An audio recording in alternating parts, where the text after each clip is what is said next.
देखा गया ना, those who are smoking, not leading a healthy lifestyle, multiple sexual partners हैं, तो इनमें चांसेस ज़्यादा होते हैं ना। तो जहाँ बॉडी इम्यूनिटी ड्रॉप करती है तो ऑब्वियसली वो कुछ चेंजेस करेगा और कैंसर बनाएगा। ईदर एंडोमेट्रियोसिस के पेशेंट या पीसीओएस के या पीसीओडी के पेशेंट्स, तो इन दो पेशेंट्स में भी देखा जाता है कि एक्सेस ब्लीडिंग होती है पीरियड्स के टाइम पे, मेंस्ट्रुअल साइकिल के टाइम पे। तो ये डिफरेंशिएट कैसे कर सकते हैं? देखो, actually cervical cancer 90% of the times it is caused by a virus, that is HPV, human papilloma virus. तो अगर हम सेल्स की भी टेस्टिंग कर लिया हमने और उसमें प्रेजेंस ऑफ वायरस भी अगर चेक कर लिया, तो अगर टेस्ट सेल्स नॉर्मल है, वायरस नहीं है, so that means that lady is at a very low risk for developing a cancer. कुछ औरतों को कुछ भी नहीं होता until the late stage, and कुछ को शुरू से ये हिंट्स देने शुरू हो जाते हैं। तो जहाँ ये सब वार्निंग साइंस नजर आने लगे, तो a lady should approach her doctor and get herself checked. Hello everyone, this is Diya Singh, your host, and I am thrilled to bring you an insightful session on a topic that every woman should know about, which is cervical cancer. Now, we are going to discuss its advanced stages, risk and realities. So today we are joined by the incredible Dr. Uma Mishra, a highly experienced gynae, obs and laparoscopic surgeon with over 20 years of expertise. And she has helped countless women navigate their health journeys, and today she is here to shed light on crucial aspects of cervical cancer, especially its late stage challenges. So everybody, please make sure that you are tuning with us till the very end of this video to know the latest insights about cervical cancer and how to treat it और उसका root cause कैसे समझ सकते हैं। तो ma'am, very excited and thank you so much for collaborating with us. It's my pleasure, dear, to be here and talking to your viewers about cervical cancer. It's a very common cancer nowadays और इसकी prevention है, इसका cure है, इसलिए इसके बारे में जानना हमारे लिए बहुत ही ज़रूरी है। सो आई एम श्योर काफ़ी लोग हैं जिनको इसके बारे में उतनी नॉलेज नहीं है और उनको लगता है कि ये भी एक वैसा ही कैंसर है जो अगर हो गई तो फिर आगे मतलब it will not gate cured. तो इसके बारे में बात करना जरूरी है। So it's a good topic that you have chosen. Yes. So with this, everybody, let's dive in quickly into the video. So I'm starting with the very basic question. Cervical cancer क्या होता है, कैसे होता है और इसको हम early stage पे डिटेक्ट कैसे कर सकते हैं? सर्विक्स, सबसे पहले तो ये जानना जरूरी है कि सर्विक्स क्या होती है। Often people get confused with your cervix, मतलब नेक की सर्वाइकल कैंसर, उसके बारे में वो चले जाते हैं, but this is cervical cancer which we are talking about is cervix is the mouth of the uterus. Uterus का जो नीचे का पोर्शन होता है उसको सर्विक्स बोलते हैं, and that is in layman's term we call it mouth of the uterus. और इसकी कैंसर और यूट्रस के बॉडी की कैंसर दोनों डिफरेंट चीजें हैं। यूट्रस के बॉडी के कैंसर्स भी होते हैं जिसके भी साइंस सिम्टम्स बहुत ही कॉमन होते हैं इसके साथ, बट वो मैनेज करना इजी होता है कंपेयर टू सर्वाइकल कैंसर। और उसकी प्रिवेंशन के लिए हमारे पास कुछ नहीं है, बट सर्वाइकल कैंसर के प्रिवेंशन के लिए हमारे पास बहुत कुछ है। सो सर्विक्स की कैंसर जो होती है वो सर्विक्स में शुरू होती है। वहाँ सर्विक्स के जो सेल्स होते हैं वहाँ पे मल्टीप्लीकेशन शुरू हो जाती है। Cells start multiplying at a rapid rate. तो जो नॉर्मल रेट होती है मल्टीप्लीकेशन की वो बढ़ जाती है एंड ओवर रेट से मल्टीप्लाई करते हैं, तो वो ट्यूमर्स और मैसेस बनाते हैं। So these tumours can be benign और मेलिग्नेंट। सर्विक्स के ट्यूमर्स जो मेलिग्नेंट ट्यूमर्स हैं वो धीरे धीरे फिर ग्रो करने लग जाते हैं एंड इसके फिर साइंस एंड सिम्टम्स अपीयर होने शुरू हो जाते हैं। शुरू में you may have no symptoms at all, but जैसे जैसे ये बढ़ेगा तो ये सिम्टम्स क्या क्या इसके सिम्टम्स होंगे जो अपीयर होने लग जाते हैं। सो जैसे कि हैवी ब्लीडिंग, प्रोलॉन्ग्ड ब्लीडिंग, जो मेंस्ट्रुअल साइकिल्स होती है वो लंबी चलने लगेगी। In between the periods you may have bleeding, intermenstrual bleeding हम उसको कहते हैं, या पीरियड्स खत्म होने के बाद भी फिर ब्लीडिंग हो जा रही है। पोस्ट मेनोपॉजल ब्लीडिंग, जिनको मेनोपॉज हो चुका है उनको उसके बाद ब्लीडिंग शुरू हो सकती है। This is also one of the signs. हम नीचे पर स्पेकुलम एग्जामिनेशन करते हैं, वजाइना के through we go and examine the mouth of the uterus. Uterus के अंदर की एग्जामिनेशन हम नहीं कर सकते, that can be seen only on the ultrasounds, but uterus के नीचे की जो एग्जामिनेशन है वो हम स्पेकुलम एक इंस्ट्रूमेंट आती है जिससे हम वजाइना ओपन करके सर्विक्स को देख सकते हैं। और अगर वहां पे कुछ ग्रोथ लग रही है हमें तो नॉर्मली फिर हम उसकी पैप टेस्टिंग करते हैं या वहां से सेल्स लेके चेकिंग के लिए भेजते हैं या फिर वहां की बायोप्सी के लिए भेजते हैं। So these are the signs and symptoms which a women में एक्सपीरियंस। कुछ औरतों को कुछ भी नहीं होता until the late stage, and कुछ को शुरू से ये हिंट्स देने शुरू हो जाते हैं। तो जहाँ ये सब वार्निंग साइंस नजर आने लगे तो a lady should approach her doctor and get herself checked. और अगर रूटीन एग्जामिनेशंस के लिए जाता है अपने गायनेकोलॉजिकल एग्जामिनेशंस के लिए, तो ये चीजें मिस नहीं होती हैं, फिर जल्दी कैचअप हो जाती हैं। राइट मैम, मैंने ये सुना है कि cervical cancer is the only cancer जिसको हम 10-15 साल पहले कोई टेस्ट करा के पता कर सकते हैं कि are we prone to developing that cancer or not. Is You're it true? absolutely right. Yeah. इसी के जो मैं पैप टेस्ट की बात कर रही थी, that is a cervical cancer screening test. Screening test कोई भी बीमारी के लिए ना हम 3 मेथड्स होते हैं हम जब उसको ट्रीट करते हैं। One is prevention, one is screening and third is treatment. तो प्रिवेंशन इज थ्रू, मतलब उस बीमारी को हम आने ही ना दें, ठीक है, उस लेवल पे वो काम करती है। स्क्रीनिंग है कि हम बीमारी अगर है भी तो उसको बड़ी अर्ली स्टेज पे ही हम उसको डिटेक्ट कर लें। तो यहाँ पे सर्वाइकल कैंसर स्क्रीनिंग के लिए हमारे पास पैप टेस्ट हैं। So Pap smear testing and HPV virus testing भी है। पैप टेस्टिंग इज कि हम सर्विक्स से वहां से कुछ ब्रश से सेल्स ले लेते हैं और उसको टेस्टिंग के लिए भेजते हैं। तो वहां पे सेल्स में हम देख लेते हैं कोई चेंजेस तो नहीं डेवलप हो रहे हैं, या प्री कैंसरस चेंजेस, मतलब कोई ऐसी चेंज हो रही है जो कि देख के हमें लग रहा है कि आने वाले 5 से 10 सालों में ये कैंसर बन सकता है। तो देन वी नो कि that women is for regular follow-ups, उसको हम छोड़ नहीं सकते, उसको फॉलोअप की नीड है। तो फिर वहाँ सर्वाइकल कैंसर की टेस्टिंग के लिए हम पैप टेस्ट कर सकते हैं। सेल्स ले लिए हमने, उसमें से चेक कर लिया, अगर नॉर्मल है सेल्स दैट मीन्स कि अभी कोई चेंजेस भी नहीं है। So this women is at a low risk for developing cancer. And anyways एक बार कर लिया तो ये नहीं कि हमेशा के लिए हो गया, that should be done at regular intervals. Ma'am फिर भी कितने टाइम ड्यूरेशन पे कराते रहना चाहिए? आइडियली देखो सिर्फ पैप टेस्ट कर रहे हैं तो हम 3 इयर्स के इंटरवल पे करा सकते हैं। Best would be to do it every year. अगर हम पैप टेस्ट के साथ वायरस की भी टेस्टिंग कर रहे हैं, actually cervical cancer 90% of the times it is caused by a virus, that is HPV, human papilloma virus. तो अगर हम सेल्स की भी टेस्टिंग कर लिया हमने और उसमें प्रेजेंस ऑफ वायरस भी अगर चेक कर लिया, तो अगर टेस्ट सेल्स नॉर्मल है, वायरस नहीं है, so that means that lady is at a very low risk for developing a cancer. So then both the testings can be repeated after 3 years. 3 साल तक हम उसको छोड़ सकते हैं। So 3 to 5 years है, अलग अलग जगहों पे अलग अलग उनके मतलब इंश्योरेंसेज उन सब के उस पे बेस्ड होता है। So we can leave that, we can tell that okay both the tests are normal, you can sit comfortably for the next 3 years. But then routine annual gynecological checkup होती रहनी चाहिए, like physical checkups वो होती रहनी चाहिए। Pipe test 3 years interval पे हम कर सकते हैं। राइट तो मैम इससे 2 क्वेश्चंस आ रहे हैं मेरे दिमाग में। पहला कि ये जो दोनों टेस्ट हैं, अब फीमेल्स अगर अवेयर भी हैं कि ये 2 टेस्ट हमें रेगुलर बेसिस पे कराना चाहिए, तो आई गेस ये टेस्ट थोड़े हेक्टिक है कराने के लिए। नॉर्मल ब्लड टेस्ट नहीं है कि हमने अपना ब्लड दिया लैब में जाकर के और इसका रिपोर्ट आ गया। ठीक है, हेक्टिक देखो, नॉर्मल ब्लड टेस्ट जितना है ना, जितना अनकंफर्टेबल या जितना पेनफुल है, उससे कम पेनफुल ये टेस्ट है, मैं ये बताऊंगी। This is a very simple test. ये सोचने में बस लग रहा है कि मतलब हेक्टिक होगा या जाना पड़ेगा। ब्लड टेस्ट आप घर पे बुला के करा सकते हो, बस इसमें वही है कि आपको डॉक्टर के पास जाना पड़ेगा। सो बस आप आओ, जस्ट नॉर्मल जैसे कोई भी इंटरनल चेकअप करते हैं, we do that checkup and उसी समय हम ले लेते हैं। There is no cut, no needle pricks, nothing.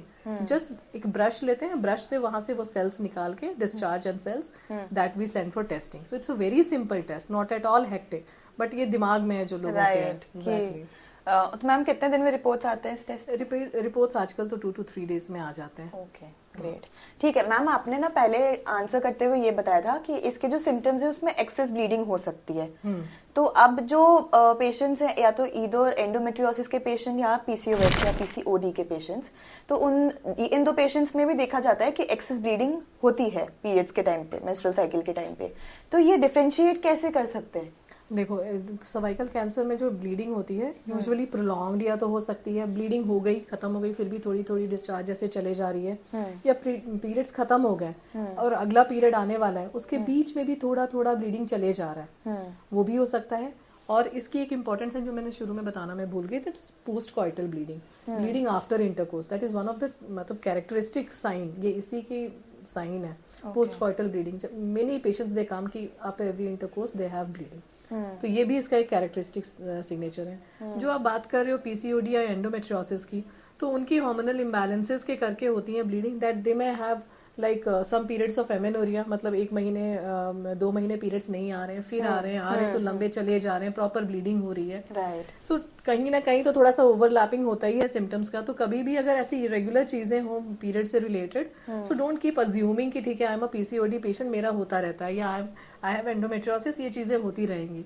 Don't जज your case, don't think that it is normal, don't assume things to be normal, please go and take the help of a specialist. Right ma'am, तो कितने stages होते हैं?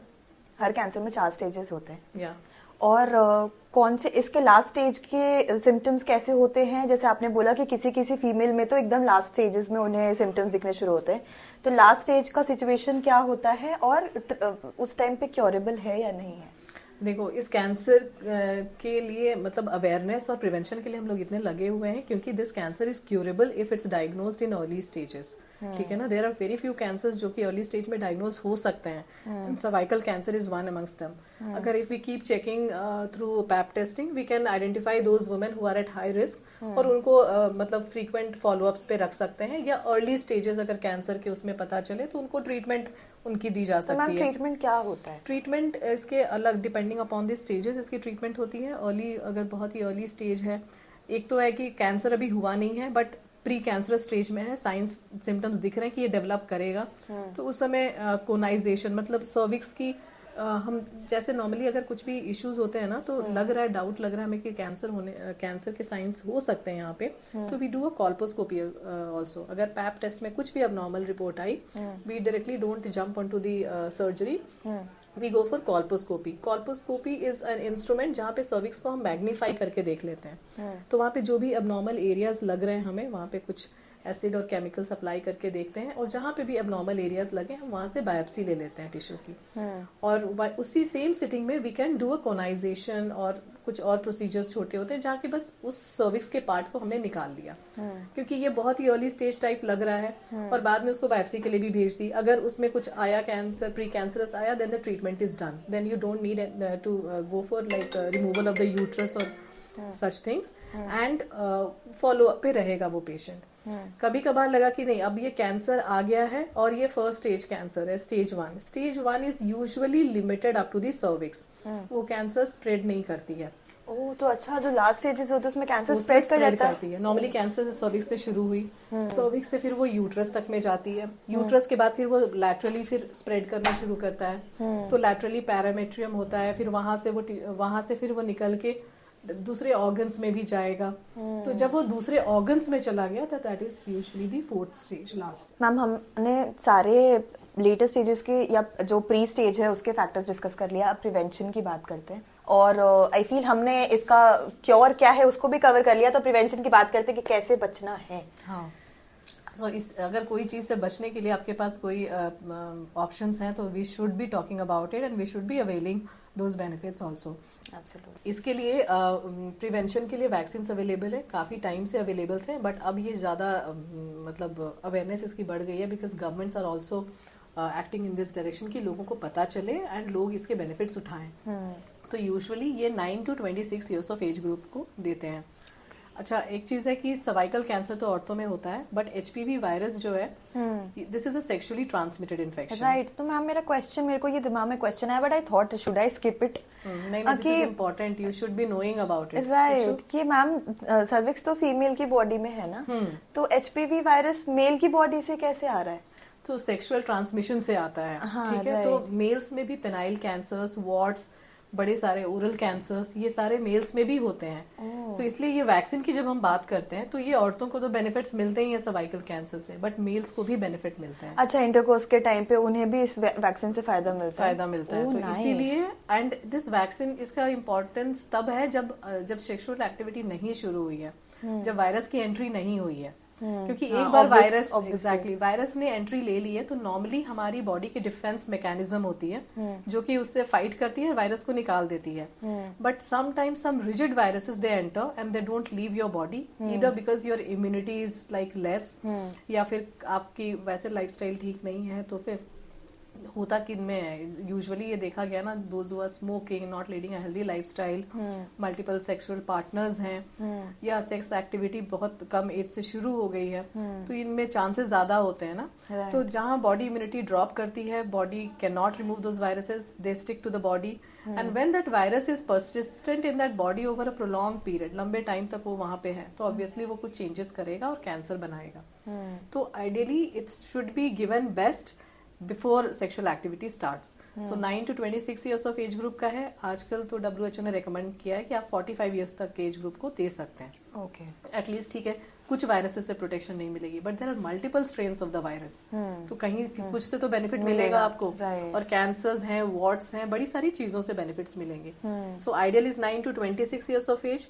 9 to 14 तक को 2 vaccine, 2 doses चाहिए होती हैं, and that is given in 6 months apart, like एक आज लग गई और एक 6 months के बाद लग गई।